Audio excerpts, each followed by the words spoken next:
Start the day with Jesus കുട്ടികൾക്കായുള്ള ഈ പ്രോഗ്രാമിലേക്ക് എല്ലാ കൊച്ചു കൂട്ടുകാർക്കും സ്വാഗതം. നമ്മൾ യഹോവ ഭക്തിയെക്കുറിച്ച് ചിന്തിക്കുകയായിരുന്നു. സദൃശവാക്യം 1:7 പറയുന്നു, യഹോവ ഭക്തി ജ്ഞാനത്തിൻ്റെ ആരംഭമാകുന്നു. അപ്പോൾ നമുക്കെങ്ങനെയാണ് ജ്ഞാനം കിട്ടുന്നത്?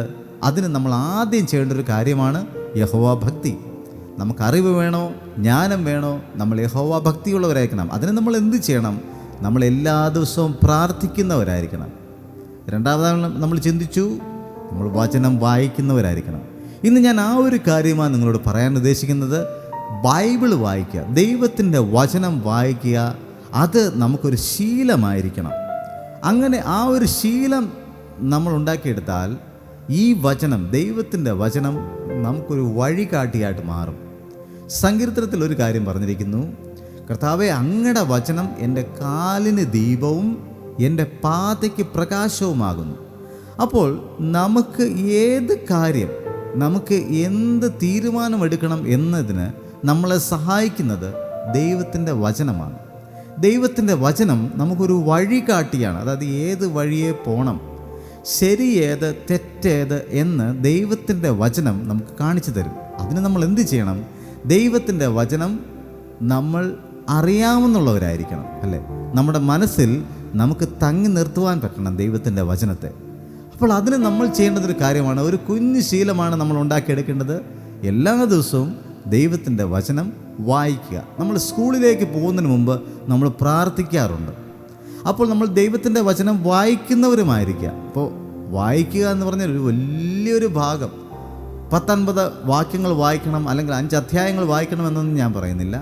നിങ്ങൾ ഒരു വാക്യം വായിച്ചിരുന്നാലും അത് വളരെ സാവധാനത്തിൽ അർത്ഥം മനസ്സിലാക്കി വായിക്കുവാൻ നിങ്ങൾക്ക് കഴിയണം.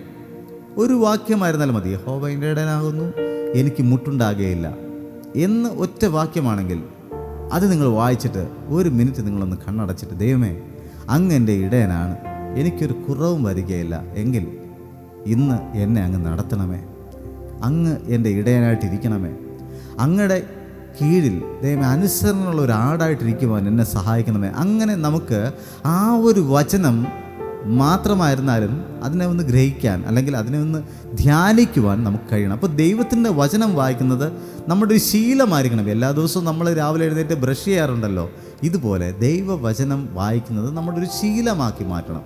നമ്മൾ പത്രം വായിക്കാറുണ്ട്, നമ്മുടെ വീട്ടിലുള്ള നമ്മുടെ മാഗസീൻസ് പലതും വായിക്കാറുണ്ട്, നമ്മുടെ സ്കൂളിലെ ടെക്സ്റ്റ് ബുക്ക്, നോട്ട്സൊക്കെ വായിക്കാറുണ്ട്.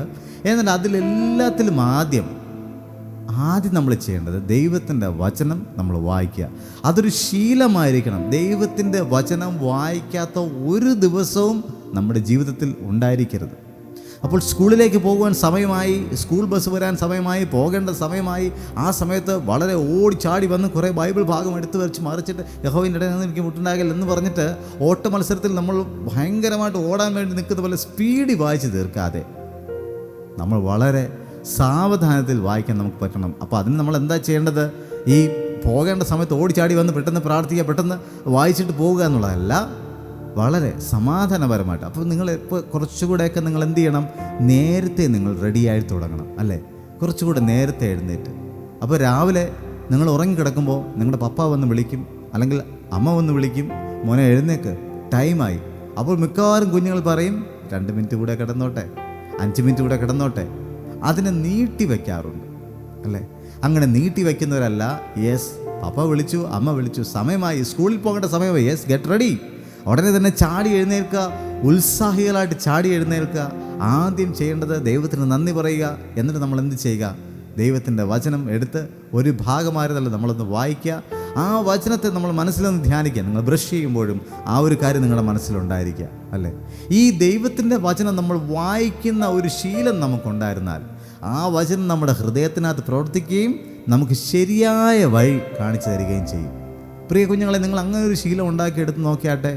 നിങ്ങൾ അടുത്ത മാസമാകുമ്പോൾ, ഇപ്പോൾ ജൂണാണ്, ജൂലൈ ആകുമ്പോൾ നിങ്ങൾ പറയും, യെസ്, അങ്കിൾ പറഞ്ഞതുപോലെ ഞങ്ങൾ ഈ വചനം വായിച്ചതുകൊണ്ട് ഞങ്ങളുടെ ജീവിതത്തിൽ ഒരുപാട് മാറ്റമുണ്ടായെന്ന് പറയുവാൻ നിങ്ങൾക്കിടയായിത്തീരും. ദൈവം അതിനായിട്ട് സഹായിക്കട്ടെ. ഒരു നിമിഷം നമുക്ക് പ്രാർത്ഥിക്കാം. കർത്താവേ, സ്വർഗീയ പിതാവേ, കഴിഞ്ഞൊരു ദിവസം ഞങ്ങൾക്ക് അനുഗ്രഹമാക്കി നൽകിയ വലിയ കൃപയ്ക്കായിട്ട് സ്തോത്രം. ഇന്നത്തെ ദിവസവും ഞങ്ങൾക്ക് അനുഗ്രഹമാക്കി നൽകണമേ. കഴിഞ്ഞ രാത്രിയിൽ ഞങ്ങളുടെ ഉറക്കത്തിൽ കർത്താവെ, ഞങ്ങൾ ഉറങ്ങിയെങ്കിലും അങ്ങ് ഉറങ്ങാതെ മയങ്ങാതെ ഞങ്ങളെ കാത്തു പരിപാലിച്ചതിനായി സ്തോത്രം. എല്ലാ മഹത്വവും അവിടേക്ക് അങ്ങേക്ക് തരുന്നു അപ്പ പിതാവേ. അങ്ങ് ഞങ്ങളെ കാത്തു പരിപാലിച്ചതിനായിട്ട് സ്തോത്രം അർപ്പിക്കുന്നു. ഇന്നത്തെ എല്ലാ കാര്യങ്ങളെയും സമർപ്പിക്കുന്നു. പ്രിയ കുഞ്ഞുങ്ങൾ സ്കൂളിലേക്ക് പോകുമ്പോൾ അങ്ങ് അവരുടെ കൂടെ യാത്ര ചെയ്യുന്നു എന്ന് ഞങ്ങൾ അറിയാമപ്പ. കർത്താവ്, ഇന്ന് ഞങ്ങൾ കേട്ടതുപോലെ ദൈവത്തിൻ്റെ വചനം എല്ലാ ദിവസവും വായിക്കുന്ന ഒരു ശീലം എല്ലാ കുഞ്ഞുങ്ങൾക്കും ഉണ്ടായി വരട്ടെ അപ്പ. ദൈവത്തിൻ്റെ വചനം അവർക്കൊരു വഴികാട്ടിയായിട്ടിരിക്കുവാൻ, ദൈവമേ, മാതൃകയുള്ള കുഞ്ഞുങ്ങളായിട്ട് തീരുവാൻ, ദൈവത്തിൻ്റെ വചനത്തിൽ നിന്നും ഇടത്തോട്ടോ വലത്തോട്ടോ മാറിപ്പോകാതെ ദൈവം എന്ത് പറയുമോ അതുപോലെ അനുസരണയുള്ള മക്കളായിട്ട് ജീവിക്കുവാൻ ഓരോ കുഞ്ഞുങ്ങളെയും സഹായിക്കണമെന്ന് പ്രാർത്ഥിക്കുന്നു.